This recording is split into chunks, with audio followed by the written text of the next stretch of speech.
गरीब परिवार की एक बेहद खूबसूरत लड़की जिसकी उम्र लगभग 18 साल के आसपास होती है। उसके माता और पिता उसके पास एक मोबाइल लेकर पहुंचते हैं और मोबाइल में एक फार्म था। फार्म में लगभग 20 बिंदु थे और 20 बिंदु उस लड़की को भरने थे। अब माँ बाप भी खुश हैं, बेटी भी खुश है। लड़की को अपना नाम भरना था, पिता का नाम भरना था, जन्मतिथि भरनी थी और उसमें लिखना था कि उस लड़की के प्राइवेट पार्ट की लंबाई कितनी है। उसमें यह भरना था कि उसको पीरियड कब आते हैं और उसे कब उसके पीरियड खत्म होते हैं। साथ ही उसमें यह भरना था कि उसने पिछले 15 दिनों में किसी के साथ शारीरिक संबंध बनाए हैं या नहीं बनाए हैं। इस तरह के लगभग 20 बिंदु थे और 20 बिंदु की जानकारी उस फार्म में, जो कि व्हाट्सएप पर एक मैसेज था, उसमें अपलोड करने थे। वो अपलोड कर दिया जाता है और वो जानकारी जहाँ भेजनी थी वहाँ जानकारी वो भेज दी जाती है। बस इंतजार किया जा रहा था कि अब धन वर्षा होगी, बहुत सारा पैसा होगा, गरीबी दूर हो जाएगी, अब वो करोड़पति बन जाएंगे, इसी के इंतजार में थे। अब इंतजार तो होता है, लेकिन ऐसा न जाने कितनी लड़कियों के साथ हो रहा था। उनके फार्म भरवाए जा रहे थे, उनके प्राइवेट पार्ट को चेक किया जा रहा था, साथ ही उनको एक ऐसी जगह ले जाकर उनके साथ तंत्र मंत्र की क्रियाएं हो रही थी। लेकिन जब इस कहानी का भांडाफोड़ होता है, जब ये कहानी लोगों के सामने आती है, तो लोगों के क्रूर चेहरे सामने आते हैं, जिनको देखकर, जिनके बारे में सुनकर, महसूस करके बड़ी घिन से पैदा हो जाती है। नमस्कार दोस्तों, मैं हूं राज और आज के इस क्राइम के एपिसोड में आप सभी का बहुत बहुत स्वागत है। उम्मीद करता हूं कि आप लोग स्वस्थ होंगे, मस्त होंगे। दोस्तों, ये सच्ची घटना उत्तर प्रदेश के जिला संभल की है। संभल का एक थाना लगता है धनारी और धनारी क्षेत्र का एक गांव लगता है बमनपुरा। बात कर रहा हूं 21 मार्च 2025 की। एक व्यक्ति धनारी थाने में पहुंचता है। नाम उसका राजपाल होता है और राजपाल जाकर थाने में खड़ा हो जाता है, हाथ जोड़ते हुए एसएचओ के सामने जाकर कहता है कि साहब, मैं उल्टा पैदा हुआ था, मुझ में विलक्षण प्रतिभाएं हैं और जैसे कि किसी के नस पर नस चढ़ जाए या किसी के तकलीफ हो और मैं उसकी पीठ पर लात रख दूं या फिर उसको पैर से मार दूं तो उसका दर्द ठीक हो जाता है। तो एसएचओ ने कहा, ये बात तुम मुझे क्यों बता रहे हो, क्या बात है? कहता है कि साहब, बस इसी विलक्षण प्रतिभा की वजह से मेरी जान बच गई, मैं मर जाता और मुझे वो लोग मार देते। उसे बिठाया जाता है, पानी वगैरह पिलाया जाता है, उससे कहा जाता है कि पूरी कहानी क्या है, पूरी बात बताओ। वो बताता है कि 11 मार्च 2025 को उसके पास दो लड़के आते हैं, आके कहते हैं कि बुलंदशहर के नरोरा में एक अस्पताल है, वहाँ उनकी माँ एडमिट है, बहुत ज़्यादा परेशानी से गुजर रही है, तकलीफ हो रही है, दर्द हो रहा है। यदि तुम अपना जो पैर है उसकी पीठ पर रख दोगे तो वो दर्द से, तकलीफ से उभर जाएगी, ठीक हो जाएगी। जैसे उसने सुना, क्योंकि उससे इससे पहले भी न जाने कितने लोगों की जो है, कितने महिलाओं की कमर पर वो पीठ अपना रख चुका था, लात मार चुका था। अब धीरे से वो लात को मारता तो सामने वाले को जो दर्द था वो गायब हो जाता था। अब उसको भी ऐसा लगता था और जो लात लगवाते थे उनको भी ऐसा लगता था। वो चला जाता है संभल। संभल जाने के बाद उससे कहा जाता है कि यहाँ से जो मरीज है, दरअसल वो एटा चला गया है। अब एटा से जो मरीज था वो बताया जाता है कि आगरा चला गया है। तो जहाँ जहाँ उसको वो दो लड़के ले जा रहे थे वहाँ वहाँ वो जा रहा था। आगरा के एक घर में उस लड़के को एक कमरे में कुछ ऐसा खिलाया जाता है जिसकी वजह से वो बेहोशी जैसी हालत में हो जाता है। उसके हाथ और पैर बांध दिए जाते हैं। उसके बाद उसके फिर तंत्र मंत्र की क्रियाएं शुरू हो जाती हैं। अचानक ही उसकी आंख खुल जाती है, वो जाग जाता है और जैसे ही जागता है उसकी चीख निकल जाती है और उसको लग रहा था कि सामने वाले जो लोग हैं उसको वो मार देंगे, उसको ख़त्म कर देंगे, क्योंकि आगे जो भी उसने अब कमरे में जो दृश्य देखा, जो चीज़ें देखी, उसको देखकर वो बहुत बुरी तरह से डर जाता है। जितनी जोर से वो चीख सकता था, चिल्ला सकता था, चीखता है, चिल्लाता है। अब उसकी जो चीख है, चीख की आवाज़ सुनकर आसपास के जो दूर दराज के लोग थे, जो घर थे आसपास, वहाँ तक जब उसकी चीख पहुँचती है तो लोगों को लगता है कि पता नहीं इस घर के अंदर ऐसी इतनी चीखने की आवाज़ कहाँ से आ रही है, क्या हो रहा है। तो लोग उस घर की तरफ दौड़ कर आते हैं और जैसे ही दौड़ कर आते हैं वहाँ एक व्यक्ति को बंधा हुआ देखते हैं। उस व्यक्ति को आज़ाद किया जाता है और आज़ाद करने के बाद वो व्यक्ति वहाँ से भाग जाता है। आखिरकार पुलिस को शुरू में लग रहा था कि जैसे ये कोई कहानी सुना रहा है, जैसे कि पिक्चरों में होता है, फिल्मों में होता है, वैसा सुना रहा है। लेकिन जैसे उसने बार बार पुलिस को कहा तो पुलिस ने इस मामले को गंभीरता से लिया और गंभीरता से लेने के बाद उसने उन दो व्यक्तियों की तलाश करने की बात कही। वो कैसे मिले? तो उसने कहा कि गांव के ही दो लड़के हैं, एक लाखन और एक है रिंकू। उनकी वजह से दो लड़कों से मुलाकात हुई थी। आखिरकार लाखन और रिंकू की वजह से पुलिस अर्जुन, अजय और दुर्जन तक पहुंच जाती है। कुल मिलाकर पुलिस ने 4 लोगों को डिटेन किया था और डिटेन करने के बाद ये जानने की कोशिश की कि आखिरकार तुमने इसके साथ ऐसा क्यों किया है। तो जो लोग उसको लेकर गए थे, दरअसल उनको 5 लाख रुपए का ऑफर मिला था कि आप हमें एक ऐसा व्यक्ति लाइए जो उल्टे पैरों पैदा हुआ था। जो कुछ लोग सर की तरफ से बाहर निकलते हैं और जब पैदा होते हैं तो कुछ बच्चे ऐसे होते हैं जो पैरों की तरफ से पैदा हो जाते हैं, यानी कि वो उल्टे पैदा होते हैं।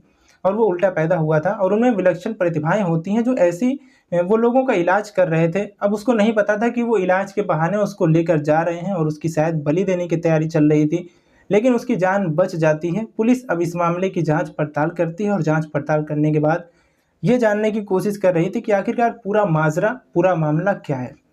तो पुलिस ने जब ये पता करना शुरू किया तो संभल, बुलंदशहर, एटा, आगरा, फिरोजाबाद, इटावा ऐसी जगह पर दबिश देना शुरू किया और दबिश देने के बाद पता चलता है कि पुलिस ने लगभग 14 लोगों को गिरफ्तार किया, हिरासत में लिया और उन 14 लोगों के नाम कुछ इस तरह से हैं। संभल का ही रिंकू, संभल का ही अजय सिंह है, आगरा से रघुवेंद्र, आगरा से रघुवीर, आगरा का कप्तान सिंह है, आगरा का संजय चौहान है, आगरा से DNA त्रिपाठी है, आगरा से जयप्रकाश भारद्वाज है, आगरा से पप्पू है, आगरा से लाल सिंह है और बुलंदशहर से दुर्जन सिंह, एटा से संतोष सिंह और फिरोजाबाद से आकाश और सोनू उर्फ अन्ना, जिला इटावा से।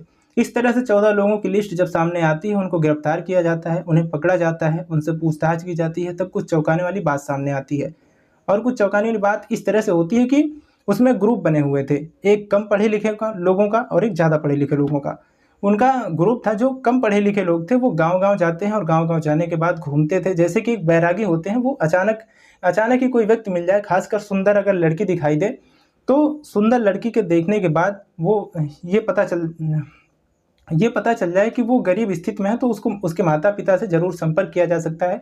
उनसे कहते थे कि तुम्हारे पास तो इतनी धन दौलत है, इकट्ठा हो सकती है, तुम्हें इस बात का अंदाज़ा भी नहीं है। कुछ वो रास्ते बताते थे, कहते थे कि अगर तुम हमें 20 नाखूनों वाला एक कछुआ ला कर दो, हम आपको लाखों रुपए दे देंगे। साथ ही उल्लू ला कर दो, उल्लू के भी जो है कुछ स्पेशल वैरायटी कैटेगरी बताई जाती थी। ऐसा उल्लू मिल जाए तो तब भी हम तुम्हें लाखों रुपए दे देंगे। अगर 2 मुँह वाला सांप मिल जाए, एक बताते हैं कि 2 मुँह वाला, जिसे दुमुई बोलते हैं, ऐसा सांप होता है। साथ ही वो कहते हैं कि तुम्हारे पास विशेष नंबर, कुछ नंबरों को बताया करते थे, इस नंबर का नोट अगर तुम्हारे पास है तब भी हम तुम्हें लाखों रुपए दे सकते हैं। वो कहते हैं कि अगर तुम्हारे गाँव में कहीं भी आस-पास कोई ऐसा व्यक्ति है जो उल्टा पैदा हुआ हो, तब भी हम तुम्हें लाखों रुपए दे सकते हैं। इस तरह के ऑफ़र देते हैं। साथ ही कहते हैं कि अगर तुम चाहो तो लाखों नहीं बल्कि करोड़ों रुपए कमा सकते हो। इसके लिए तुम्हें कुछ छोटी-सी प्रक्रियाएँ हैं, उनसे गुज़रना होगा, उनकी जानकारी देनी होगी। गरीब होते थे तो लाखों करोड़ों की बात सुनने के बाद उनकी बातों में सुनने के लिए तैयार हो जाया करते थे। कुल मिलाकर ये खासकर ऐसी लड़कियों को टारगेट करते थे जो बहुत ज़्यादा सुंदर हों, ऐसी लड़कियों को टारगेट करते थे जिसकी लंबाई 5.5 फुट से ज़्यादा हो और ऐसे लोगों को टारगेट करते थे जो गरीब हो, उनकी बातें सुन सकें। अब इस तरह का होता था और आगे वो जो व्यक्ति तैयार हो जाया करते थे तो उनको एक फ़ार्म देते थे और फ़ार्म में कुछ जानकारी होती थी और जानकारी जिस तरह की होती थी उसमें व्हाट्सएप पर एक पूरी तरह फ़ार्म होता था और फ़ार्म में लिखा होता था कि नाम क्या है, उसके आगे भरना होता था पिता का नाम, माता का नाम, जन्म तिथि, सरनेम, गोत्र, उम्र। अब लड़की को ये भी जानकारी देनी पड़ती थी कि जो मासिक धर्म शुरू होता है, यानी कि जो पीरियड शुरू होते हैं, कौन सी तारीख से होते हैं, कब तक रहते हैं, उसकी भी तारीख उसमें मेंशन करनी पड़ती है। प्राइवेट पार्ट की लंबाई कितनी है, उसको नाप कर देना है। साथ ही उसकी खुद की लंबाई कितनी है, 5.5 फुट से कम होनी चाहिए। वज़न भी देना है कि वज़न कितने किलोग्राम, कितना किलो है, कितना ग्राम है। साथ ही शादी हुई है, नहीं हुई है। उनके टारगेट पर सिर्फ कुंवारी लड़कियां ही होती हैं, अनमैरिड लड़कियां होती नहीं हैं, जिनकी शादी नहीं हुई होती है। साथ ही शरीर पर कभी कोई मुहासा तो नहीं है या कोई कटा वटा जले वले का कोई दाग धब्बा तो नहीं है, तिल और मस्सा तो नहीं है, क्या प्राइवेट पार्ट पर तिल या मस्सा है। साथ ही वो पूछते थे कि कभी तुम्हें भविष्य भूतकाल में किसी कुत्ते वगैरह ने तो नहीं काटा है या बिच्छू ने तो नहीं काटा है, कभी कोई ऑपरेशन तो नहीं हुआ है या क्या आप जेल गए हैं या नहीं गए हैं, क्या आपने पिछले 15 दिनों में किसी के साथ शारीरिक संबंध बनाए हैं या नहीं बनाए हैं। कुंवारी लड़की है तो क्या हुआ, लेकिन किसी के साथ अगर शारीरिक संबंध बनाए तो आप जो है इसके लिए एलिजिबल नहीं है, योग्य नहीं है। आपके शरीर पर किसी भी हिस्से पर कोई टैटू तो नहीं बना हुआ है और कभी आपने गाय या सुअर का मांस तो नहीं खाया है। इस तरह से एक फार्म भरना होता था। फार्म भरने के बाद वो कई बार फ़ोटो खींचकर उसके कागज़ को लगाना भी पड़ता था और लगाकर वीडियो बनाकर, फ़ोटो बनाकर उस व्हाट्सएप के ग्रुप में सेंड कर दिया जाता था। इसके बाद ये जो पहला ग्रुप है जो टारगेट को तलाश करता है, तो टारगेट को तलाश करने के बाद फिर वो दे देता है और ये पहुंच जाता है गुरु के पास। अब गुरु के पास जैसे ही पहुंचता है तो गुरु उसे कमरे में लेकर जाता है, उसके तन के एक-एक कपड़े को उतारता है, उसको न्यूड अवस्था में बिल्कुल लिटा देता है। साथ ही उसको कुछ खाने के लिए दिया जाता है जिससे वो बेहोशी की हालत में पहुंच जाती है। वो लड़की विरोध की स्थिति में इसलिए नहीं होती क्योंकि उसके माता, उसके पिता कहीं न कहीं उनकी भी सहमति होती है। उस लड़की से फार्म भरवाया जाता है। उसको पहले से लग रहा था कि कोई विरोध कर भी नहीं सकते क्योंकि वो पहले से जब यहाँ पर एक पूरा फार्म भर के आई थी। अब उसकी यहाँ पर लिटाकर जो गुरु होता है उसका पूरा वीडियो अपने मोबाइल में उतारता है, उसकी फ़ोटो निकालता है और कभी-कभी ऐसा भी लगता था कि जैसे उस लड़की के साथ कुछ गलत काम भी हो जाता है क्योंकि पुलिस ने जिन 14 लोगों को गिरफ्तार किया है उनके मोबाइल से लगभग 350 लड़कियों को उनकी डिटेल मिल जाती है, फ़ोटो मिल जाते हैं। 350 लड़कियों को वहाँ पर बुलाया गया। अलग अलग जगह पर ये अलग अलग जगह पर प्रक्रियाएँ होती हैं, चाहे वो इटावा हो, आगरा हो या फिर बुलंदशहर का हिस्सा हो या संभल का हिस्सा हो। पुलिस ने जब इस पर काम करना शुरू किया तो ये भी पता चलता है कि उन लड़कियों की शायद ये अश्लील वीडियो बनाकर, जो पोर्न साइट होती है जहाँ पर इस तरह की गंदी फ़िल्में दिखाई जाती हैं, वहाँ पर शायद ये बेची भी जा रही थी।